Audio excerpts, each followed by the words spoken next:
Halo teman-teman, saya Stella Olga Brigita Cijaya dari 11 MIPA 1, terang absen 34, dan pada video ini saya akan lakukan praktikum indikator asam basa.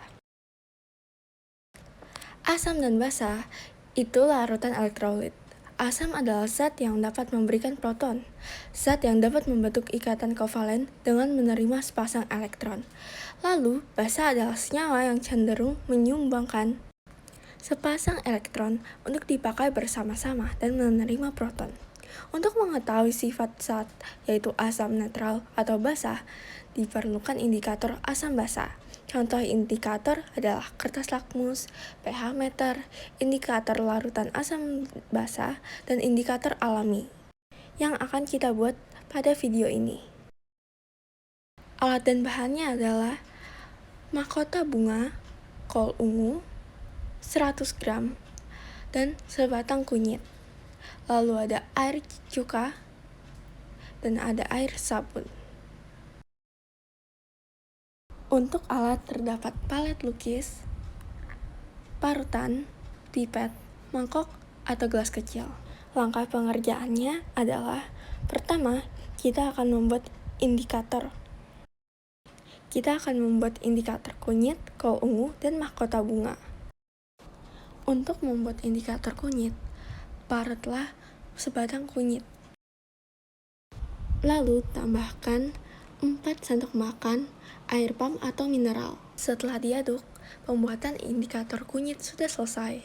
Sekarang kita akan membuat indikator kol ungu. Pertama, parutlah kol ungu. Lalu tambahkan air sebanyak 4 sendok makan. Lalu diaduk. Setelah itu, indikator kol ungu sudah selesai. Sekarang kita akan membuat indikator mahkota bunga. Taruh mahkota bunga di mangkok.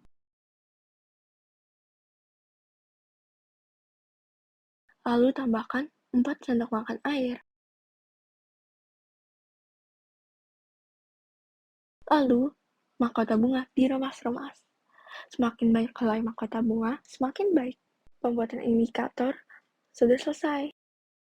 Langkah berikutnya adalah melakukan uji indikator.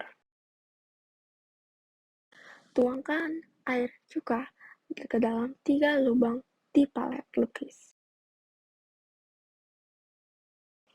Juga tuangkan air sabun ke dalam 3 lubang di palet.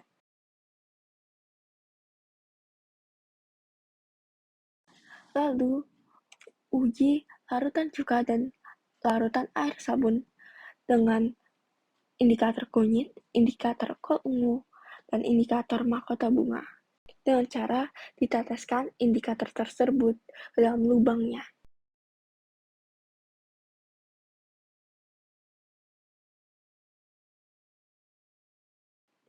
Amatilah perubahan yang terjadi.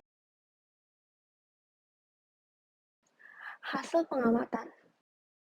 Ekstrak kunyit dicampurkan dengan air cuka yang darinya warna kuning menjadi hijau kekuningan, menandakan bahwa air cuka itu bersifat asam.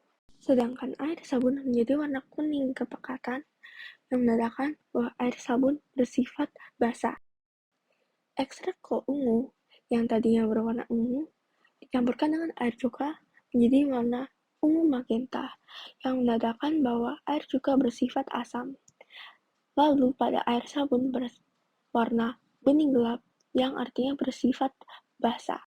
Terakhir, ekstrak kelopak bunga yang tadinya berwarna bening kemerah mudaan jika dicampurkan dengan air cuka berwarna bening keunguan yang menandakan bahwa bersifat asam, sedangkan pada air sabun warnanya menjadi bening keunguan yang menandakan sifatnya basa. Kesimpulan, ekstrak kunyit, kol ungu, dan kelopak bunga dapat digunakan sebagai indikator asam basa alami karena terdapat perubahan warna yang cukup jelas pada air cuka dan sabun. Refleksi. Saya mendapatkan cinta, sukacita, dan totalitas. Melakukan praktikum ini perlu dilakukan dengan cinta, dengan hati yang gembira, agar bisa totalitas dalam mengerjakan. dan totalitas. Karena praktikum ini perlu dilakukan secara totalitas agar mendapatkan hasil yang maksimal. Terima kasih sudah menonton video ini. Semoga bermanfaat.